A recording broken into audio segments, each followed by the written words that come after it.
வாழ். மரணத்திற்கு முன்னால் இவன் போல் வாழ வேண்டும் என்ற வாழ்க்கையில் வாழ். கூட்டங்களில் தெரியக்கூடிய முகங்களாக உன்னை ஆக்கிக் கொள்ளாதே. அந்த கூட்டமே உன்னை நோக்கி திரும்பி பார்க்கக்கூடிய முகங்களாக உன் முகத்தை ஆக்கிக்கொள். அது உனக்கு அல்லாஹ் கொடுத்த கண்ணியம், அல்லாஹ் கொடுத்த மதிப்பு. படைத்த இறைவனே உன்னோடு வாழும் போது, உன்னோடு இருக்கும் போது வேறு யார் வேண்டும் உன் துணைக்கு? முன்னாள் வா, முயற்சி செய். உலக சமூகத்திற்கு முன்னால் நீ வாழ்ந்து காட்டு. இப்படித்தான் வாழ வேண்டும் என்ற வாழ்க்கையை, இப்படித்தான் ஒரு முஸ்லிம் வாழ்ந்து மரணிப்பான் என்ற வீரத்தை உன் கண் மூடக்கூடாது.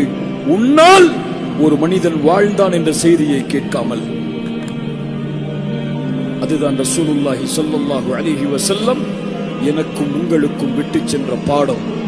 எம் ரசூல் நாளை மறுமையில் நம்மை பார்ப்பதற்காக காத்துக் கொண்டிருப்பார்கள். அந்த பாதையை நோக்கிதான் நடந்து கொண்டிருக்கிறோம் எம்மை அறியாமல்.